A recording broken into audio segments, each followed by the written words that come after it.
कराची के पोश इलाके डिफेंस इत्तेहाद कमर्शियल में नौजवान पर बदतरीन तशद्दुद के मामले में अहम पेशरफ्त सामने आई है।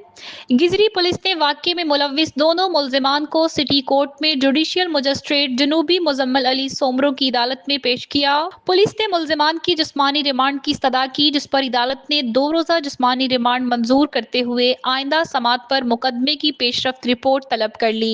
मुल्जिम सलमान फारूकी और इसके साथी को तशद्दुद की वीडियो वायरल होने के बाद गिरफ्तार किया गया। समाअत के दौरान अदालत ने सलमान फारूकी से वकील का नाम दरियाफ्त किया तो उसने बताया कि उसके वकील नईम कुरैशी हैं। अदालत ने वकील को फौरी तलब किया, ताहम उनकी गैर मौजूदगी पर समाअत 10 मिनट के लिए मुलतवी कर दी गई। बाद अज़ां सलमान फारूकी की जानिब से जमानत कबल अज गिरफ्तारी की दरख्वास्त भी जमा कराई गई। उनके वकील ने मौक़िफ़ इख्तियार किया कि मुकदमे में शामिल दफात जमानती नोयत की हैं, जिनमें धमकियां देने की दफा शामिल है। पुलिस ने अदालत में वाक़ये की इब्तदाई रिपोर्ट भी जमा कराई। रिपोर्ट में कहा गया कि कार सवार सलमान फारूकी ने मामूली हादसे पर तैश में आकर न सिर्फ मोटरसाइकिल सवार को तशद्दुद का निशाना बनाया, बल्कि अपने सिक्योरिटी गार्ड के हमरा असले के जोर पर नौजवान को गाड़ी में महसूर कर दिया। मुतासिरा शख्स के साथ मौजूद खवातीन ने हाथ जोड़कर मिन्नत समाजत की, लेकिन गाड़ी सवार ने न सिर्फ गालियां दी बल्कि खातून को धक्का देकर पीछे धकेल दिया।